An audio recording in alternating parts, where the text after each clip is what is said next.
자, 이런 가운데 오선의 주호영 의원이 이용호 의원과의 경선 끝에 국민의힘 신임 원내대표에 당선이 됐습니다. 주 원내대표 지난 21대 총선 패배 직후인 2020년 5월부터 1년 동안 전신이죠. 미래통합당의 원내대표를 역임한 바 있습니다. 이례적인 재수 원내대표 도전에도 국민의힘 의원들이 몰아줬는데요.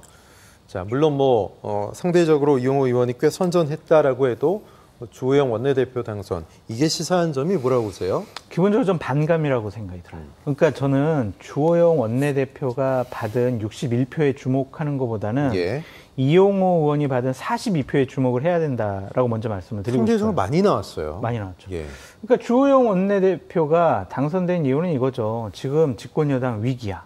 그러니까 경험과 경륜이 있는 분이 이 난국을 수습하는 게 맞는 것 같아. 그리고 이용호 의원 우리 당에 온 지 한 280일밖에 안 되고 우리랑 같이 정치해 본 적도 없어서 저분이 능력이 있는지 우리랑 어떤 정서적 교감이 있는지 좀 헷갈린다. 그러니까 주호영 원내대표 하는 게 맞는 것 같아.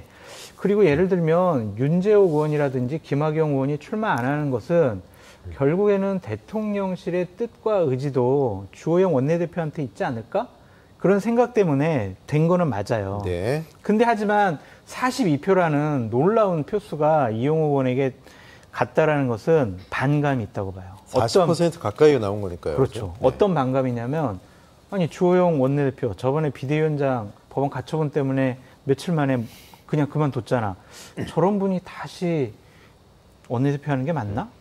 예를 들면 28일 날 다시 법원에서 가처분 신청 인용하면 저분 또 당대표 직무대행까지 해야 되는데 이게 도리에 맞는 것인가? 그렇게 생각하는 분도 있을 거고요. 우리가 주호영 원내대표를 선출하게 되면 결국에는 대통령실의 출장소로 전략하는 거 아니야? 결국에는 당은 급속하게 대통령실로 권력의 추가 기울어져 가는 거 아니야? 그런 것에 대한 위기감도 있었을 것 같고요.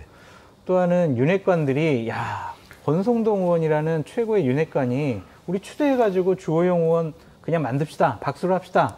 그런 분위기를 몰아갔잖아요. 그러면은 당은 윤핵관들이 정말 권력을 계속 장악하고 자칫 잘못하면 2024년 공천도 윤핵관들에 의해서 좌지우지 될 것 같아. 그게 옳은가? 라는 그런 여러 가지 생각 때문에 이용호 의원이 42표를 받았다고 보여지거든요. 아마 내일 아침에 각종 언론에서 왜 이용호 의원이 42표까지 받았느냐 분석하는 기사가 쭉 나올 거예요. 그것은 결국에는 반감과 대통령실과 윤핵관에 대한 견제가 포함되어 있는 것이다 라고 말씀드립니다. 42표를 얻은 이용호 의원에 주목을 해야 된다. 상대적으로 윤핵관 그리고 용산 윤석열 대통령에 대한 반감이 좀 작용을 한 것이다. 자, 오는 28일 가처분 신문 기일이 예정돼 있죠. 재판 결과에 따라서 다시 정진석 비대위원장 체제가 무산이 되고 주호영 원내대표가 직무대행까지 하는 원톱 체제가 될 가능성도 있습니다.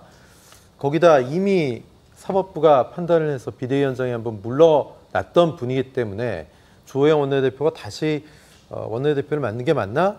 이런 부분들에 대해서 당 내에서도 또 국민 눈높이에 맞나 이런 좀 의아함이 좀 나오는 것 같습니다.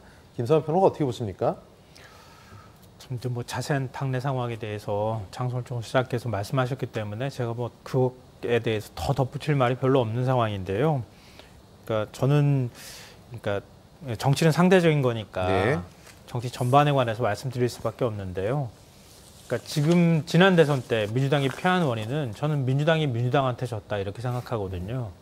그러니까 국민의힘이 대선 기간 동안에 새로운 외부의 검찰총장 출신의 정치 신이라고 할 만한 인물을 끌어들여서 결국은 이제 대권을 거머쥐는 과정이 있었는데 민주당은 제대로 그런 부분에 대해서 대선 기간 동안에 대응하지 못했어요.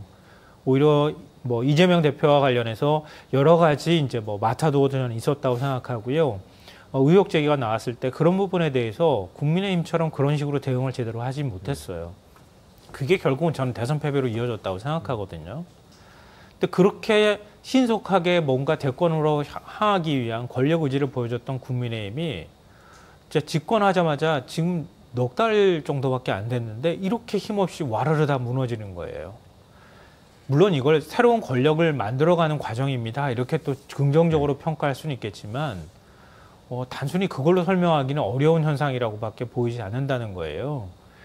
그러니까 정치 신인이기 때문에 정치에 대해서 제대로 모르는 사람이 뭔가 정치에 개입하기 시작하고 자신의 사심이 들어가거나 감정적인 측면으로 정치를 풀어가기 시작하면서 그동안에 굉장히 훈련되어 왔던 정치인들이 아무 소리 못하고 끌려다니는 현상들이 발생하고 있는 거 아닌가 싶어요.